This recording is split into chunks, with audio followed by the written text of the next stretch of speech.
पिछला वीडियो था उसमें हमने मेनली पढ़ा 5 तरह की एक्टिविटीज के बारे में। अब इस वीडियो में हम शुरुआत करते हैं अपनी सबसे पहली एक्टिविटी, प्राइमरी एक्टिविटी, जो इकोनॉमिक तौर पर डेवलप्ड कंट्रीज है। यहाँ पर 5% से भी कम आबादी जो है वो प्राइमरी एक्टिविटीज में एंगेज है, जबकि जो डेवलपिंग कंट्रीज है उसमें ह्यूमन लेबर को ज्यादा इंपॉर्टेंस दी जाती है। Hunting, fishing, forest gathering, animal rearing, agriculture, ये सब प्राइमरी एक्टिविटीज में आती है। सबसे पहले देखते हैं हंटिंग गैदरिंग। पुराने जमाने में सारे लोग जो दुनिया के थे वो जो है हंटर्स या गैदरर्स के तौर पर रहते थे। ऐसी इकोनॉमी में जो लोग नोमैडिक लाइफ जीते थे, क्यों? क्योंकि उनको खाने की तलाश होती। वो छोटे छोटे समूहों में रहते थे, उनके पास अपनी कोई संपत्ति नहीं होती थी, शिकार करते थे, पत्थर के औजार बना के, पत्तियां पहनते थे कपड़ों के नाम पर, और शेल्टर बनाते थे जो उनको लोकल मटेरियल मिलता था। अब जो लोग कोस्ट के यानी कि समुद्र के किनारे रहते थे वो जीते थे फिशेस पर या और जो मरीन लाइफ है उस पर, लाइफ यानी कि समुद्री लाइफ है और जो जीव जंतु है उन पर।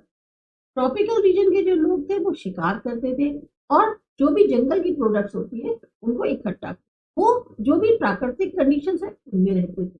लेकिन उनका क्या था कि वो अपनी एक आत्मनिर्भर जिंदगी जीते थे जिसमें वो कहीं पर भी कोई बदलाव नहीं करते थे।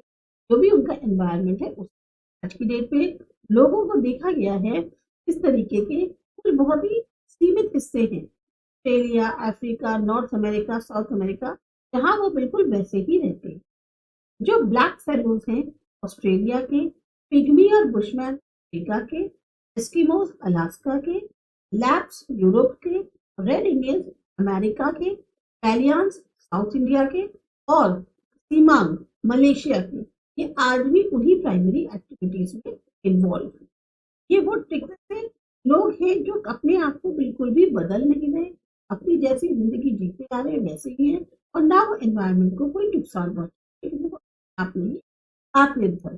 फिर आता है एनिमल रियरिंग। एनिमल रियरिंग जो है बहुत ही इंपॉर्टेंट एक्टिविटी है। आज भी लोग जो ग्रासलैंड्स के हैं वो काऊ है, बफेलो, ऑक्स और इन सबको पालते हैं। जो टुंड्रा रीजन के लोग हैं वो रेनडियर पालते हैं। इसी तरह से डेजर्ट के जो एरियाज है उनके बाद आपको कैमल, शीप और गोट मिलेंगे। पहाड़ी इलाकों के जो लोग हैं वो लामा और याक को पालते हैं। ये एनिमल्स जो हैं एक तरह से उनके यहाँ बोझा ढोने का भी काम करते हैं, एग्रीकल्चर में मदद करते हैं और एनिमल प्रोडक्ट्स के इस्तेमाल आते हैं। लोग जो ट्रॉपिकल और टेम्परेट रीजन्स के हैं वो नोमैडिक हर्डिंग प्रैक्टिस, अब वो लोग भी जो है शिफ्ट हो गए हैं कमर्शियल एनिमल रियरिंग पे, जबकि अब वो भी जो है जानवर इसलिए पालते हैं ताकि उससे उनको कुछ फायदा हो सके। नोमैडिक हर्डिंग क्या होती है? आपने यहाँ पर नोमैडिक हर्डिंग होती है लोग जो है इस तरीके की जो एनिमल रियरिंग की प्रैक्टिस वो अगर फॉलो करते हैं तो वो एक सेडेंट्री यानी कि सेटल्ड लाइफ नहीं जी सकते। नोमैडिक मतलब घूमने की, एक जगह जब जरूरत पूरी हो गई तो आप दूसरी जगह बंजारे होते हैं, आज यहाँ कल दूसरी जगह, वो एक सेटल्ड लाइफ नहीं जीते। ऐसे जो नोमैडिक हर्डर्स होते हैं वो अपनी जो उनकी जानवरों की एक तरह से उनकी संपत्ति जानवर होते हैं उनके साथ उस मौसम दर मौसम घूमते रहते हैं एक जगह से दूसरी जगह। हिमालयाज में ये जो हर्डर्स होते हैं ये माइग्रेट करते हैं, ऊपर की पहाड़ियों से नीचे आ जाते हैं विंटर्स में और फिर विंटर्स से जब खत्म हो जाते हैं समर सीजन में फिर ऊपर की पहाड़ियों में चले जाते हैं। तो जो एनिमल पालने वाले हैं टुंड्रा रीजन के वो साउथ में माइग्रेट कर जाते हैं जब बहुत ज्यादा सर्दी होती है और फिर दोबारा नॉर्थ में चले जाते हैं जब बहुत गर्मी होती है। जो नोमैडिक हर्डर्स हैं वो अपने कैटल के साथ कुछ खास इलाकों में मूव करते हैं। सब जानते हैं वो कैसा मौसम है, कैसा वेदर है, तो ऐसे में उनको बहुत ज्यादा नॉलेज होती है कहाँ चारा मिलेगा, कहाँ पानी के जो है इस टाइप के सोर्सेस अवेलेबल होंगे, क्योंकि उनका जो कैटल है वो पूरी तरह से नेचुरल वेजिटेशन पर निर्भर करता है। हर्डर्स जो इन एरियाज के होते हैं यहाँ पर बहुत कम रेन होती है, वहां पर वो लोग भेड़ बकरियां पालते हैं। जो नोमैडिक हर्डर्स होते हैं वो ज्यादातर भेड़, बकरी, आपका गोट, ये जो भेड़ हो गई, फिर कैटल हो गई, कैमल है, काउ है, ऑक्स, हॉर्स, म्यूल, ये सब पालते हैं। इस तरह के एनिमल जो है ये इनकी जो पशुपालन होता है वो ज्यादातर डेवलपिंग कंट्रीज में। इन जानवरों से हमें मिल्क, मीट, वूल, हाइड्स और भी बहुत सारे एनिमल प्रोडक्ट्स मिलते हैं। और साथ ही साथ ये लोग जो है उनके बेसिस पर अपनी जिंदगी का गुजर बसर कर लेते हैं। इस तरह की जो एनिमल रेयरिंग है ये खास तौर पर केस मान सकते हैं इकोलॉजिकल और कल्चरल जो हमारा इकोसिस्टम के साथ। तो यहाँ जो हर्डर्स हैं ये उनके जो पालतू जानवर हैं वो एक दूसरे पर निर्भर हैं और एक सिंगल कम्युनिटी के तौर पर रहते हैं। टोटल मिलाकर 7 रीजन हैं जहाँ नोमैडिक हर्डिंग होती है पूरी दुनिया में। Arctic region, Eurasian steppe region, south west Asia, Sahara desert, Arabian desert, savanna grasslands जो अफ्रीका में है, एंडीज और हाईलैंड्स एशिया। पर इन सब हर्डर्स की जो संख्या है वो धीरे धीरे कम हो रही है। फिर आता है कमर्शियल लाइवस्टॉक। अगर नोमैडिक हर्डिंग से कंपेयर करें तो कमर्शियल लाइवस्टॉक रेयरिंग जो है वो कहीं ज्यादा साइंटिफिक है और इसमें जो है कैपिटल बहुत ज्यादा होता है। ज्यादा से ज्यादा एनिमल प्रोडक्ट से हमें इनकम मिल सके, यही मेन ऑब्जेक्ट। ये एक खास तरह की एक्टिविटी है जो कि पर्टिकुलर टाइप के जानवर के साथ के ही क्या कहते हैं करी जाती है, इसीलिए सिर्फ उन्हीं को ही पाला जाता है। जैसे भेड़, बकरी, गाय, बैल, मुर्गी, बतख, घोड़े, इन सब का पशुपालन है। इस तरीके में आपको क्या होता है, मिल्क है, मीट है, हाइड्स यानी खाल है, फूल, एग्स, ये सब मास में प्रोड्यूस होते हैं, बल्क में प्रोड्यूस होते हैं। फिर इनको क्या होता है, साइंटिफिक प्रोसेस से टिन्स में पैक किया जाता है, एक्सपोर्ट किया जाता है वर्ल्ड मार्केट। खासतौर से अटेंशन दी जाती है कि जो हम प्रोडक्ट दे रहे हैं वो बेस्ट ब्रीड हो उन एनिमल्स, कैसे उनका पालन किया जाए, मेडिसिन जो है उनको प्रॉपर दी जाए ताकि उनको कोई डिजीज ना हो, एनिमल्स का ट्रीटमेंट कराया जाए वेटनरी डॉक्टर्स के साथ। पोल्ट्री भी जो है वो बहुत ही साइंटिफिक तरीके से हो, बेस्ट फूड मिले जानवरों से, बेस्ट केयर हो एनिमल्स की। ये सब जो कमर्शियल लाइवस्टॉक रेयरिंग है इसको खास तौर पर प्रैक्टिस किया जाता है New Zealand, Australia, Argentina, USA, India, Denmark और यूरुग्वे। नेक्स्ट आते हैं एग्रीकल्चर। एग्रीकल्चर के लिए मानते हैं कि इसकी शुरुआत तो लगभग 12,000 साल पहले दुनिया में। शुरुआत में इंसान जो है वो जानवरों का शिकार करता था खाने को हासिल करने के, फिर वो जानवरों को पालने लग गया और फिर उसकी धीरे धीरे जो है एक क्लोजनेस, एक समीपता जो है जानवरों के साथ बढ़ती चली। अब एनिमल्स को माना जाता है कि वो जो है बोझा उठा सकते हैं, तो उनकी हेल्प से फार्म एक्टिविटीज करी जाने लगी, एग्रीकल्चर की शुरुआत हुई। अब एग्रीकल्चर से इंसान ने एक सेटल्ड जिंदगी शुरू कर दी थी। पहले वो जो है पेड़ों को काटता था ताकि जमीन खाली कर सके कल्टीवेशन के लिए, और फिर जो है फिर खेती बाड़ी शुरू। फिर क्या होता था, जब उसकी फसल पक जाती थी फिर वो 2 से 4-5 साल तक उसी सेम जमीन को छोड़ देता था और दूसरी जो है जमीन पे साफ करके वहां खेती बाड़ी। ये प्रिमिटिव तरीका माना जाता है शिफ्टिंग कल्टीवेशन। धीरे धीरे जब सेडेंट्री एग्रीकल्चर जो है डेवलप होने लगा, जहाँ पर फेवरेबल क्लाइमेट था, इरिगेशन फैसिलिटीज की, सॉइल पर, इससे जो है शुरुआत हुई रूरल सेटल। जितनी भी प्राइमरी एक्टिविटीज हैं एग्रीकल्चर उसमें सबसे ज्यादा इंपॉर्टेंट। आधे से ज्यादा वर्ल्ड पॉपुलेशन डिपेंड करती है। जो डेवलपिंग कंट्रीज हैं एग्रीकल्चर उनका मेन ऑक्यूपेशन है। यहाँ पर 65% से ज्यादा लोग जो है इन्वॉल्व। इंडस्ट्रियल रिवॉल्यूशन हुआ 18th सेंचुरी के अंदर यूरोप में। अब ये जो रिवॉल्यूशन था इसमें कई सारी जो कंट्रीज एशिया, अमेरिका और अफ्रीका की उनको प्रभावित किया। एग्रीकल्चर में भी बदलाव आया, मशीन्स जो है अब उनका इस्तेमाल होने लग गया फार्मिंग में। इंसान क्या करता था, खास तरीके के क्रॉप्स को कल्टीवेट करता था, जिसमें वो wheat, paddy, cotton, tea, coffee, rubber, sugar cane, maize, ये सब जो है खास तौर पर आने लगे।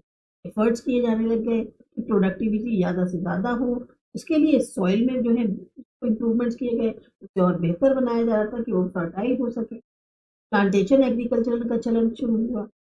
एग्रीकल्चर की ये जो प्रोड्यूस थी अब इसका एक तरह से व्यापार शुरू हो गया वर्ल्ड मार्केट।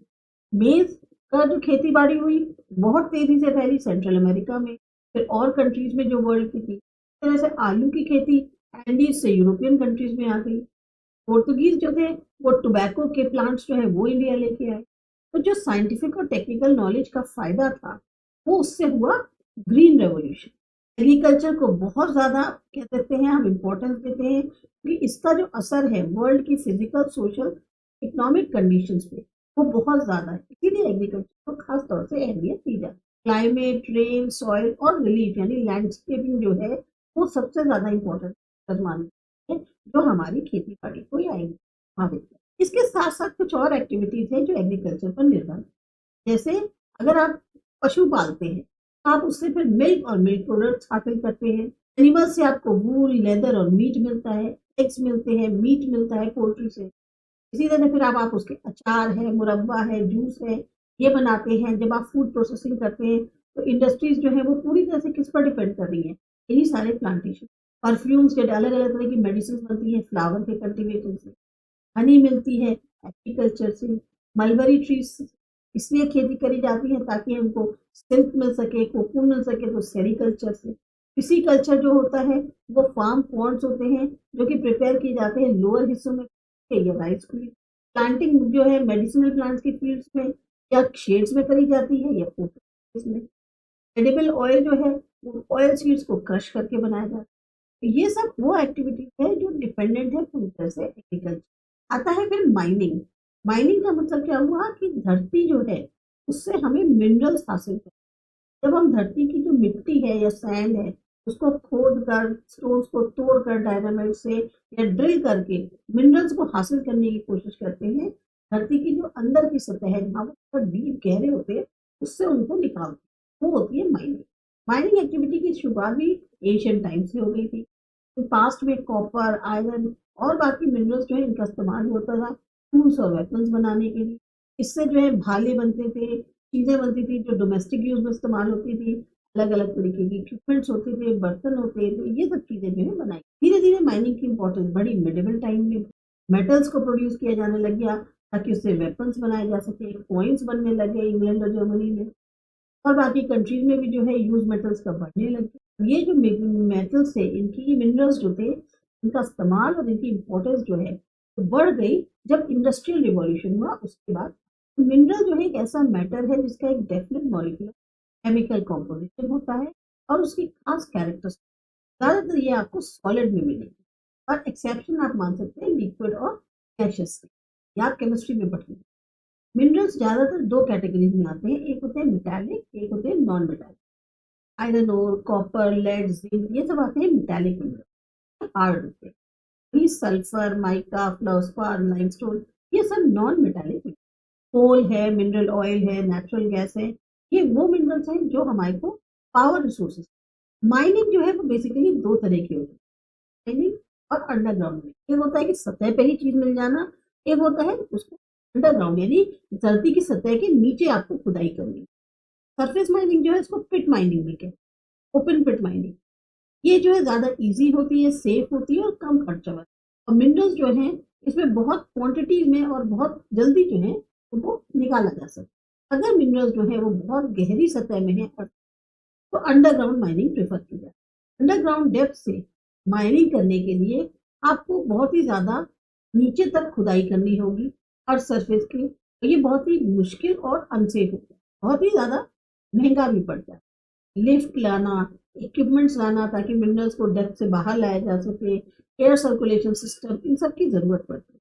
ऐसी माइनिंग बहुत रिस्की होती है, तो ये पॉसिबिलिटी होती है माइंस की कि वो जो है उसमें जहरीली गैसें भर जाएं, लैंडस्लाइड आ जाए माइंस में, या माइन में आग लग जाए, माइंस में बाढ़ आ जाए। इससे क्या है बहुत ज्यादा तबाही हो सकती है। माइनर्स की ज्यादातर वर्कर्स की जो डेथ होती है माइंस में इसी वजह से होती है कि वो बहुत ज्यादा अनसेफ मानी जाती है। डेवलप कंट्रीज में इस तरह की माइनिंग जो है वो मॉडर्न मशीन से हो। इस अब जो है कुछ इंपॉर्टेंट मिनरल्स जो वर्ल्ड के हैं उनके बारे में पढ़ेंगे, लेकिन हम उसके बारे में ज्यादा डिटेल में पढ़ेंगे नेचुरल रिसोर्सेज जो चैप्टर 9 है आपका उसमें। यहाँ पर आपको दिया हुआ है, do you know, field work जो लोगों का है जो एंगेज है प्राइमरी एक्टिविटीज में वो आउटडोर्स के अंदर, उनको हम कहते हैं ऐसे लोगों को रेड कॉलर वर्कर्स। जो लोग प्राइमरी एक्टिविटी इन्वॉल्व है पर आउटडोर्स वर्क करते हैं वो कहते हैं रेड कॉलर वर्क। जो च्युइंगम का हिस्सा है जो हम च्यू करते हैं उसके बाद रह जाता है उसे चिप्स बोलते हैं। च्युइंगम प्रिपेयर करी जाती है मिल्की फ्लूइड से, जैपोटा ट्री की। इस तरह की ट्रीज जो है वो बहुत कुछ कंट्रीज ऐसी है जहाँ पर इनका उत्पादन होता है या इनको डेवलप किया जाता है। रेनडियर्स मेनली एस्किमोस पालते हैं, और टी गार्डन आपको ज्यादातर डेवलप करके मिलेंगे माउंटेन स्लोप। फिर आता है सेकेंडरी एक्टिविटी, इसे करते हैं अगले वीडियो।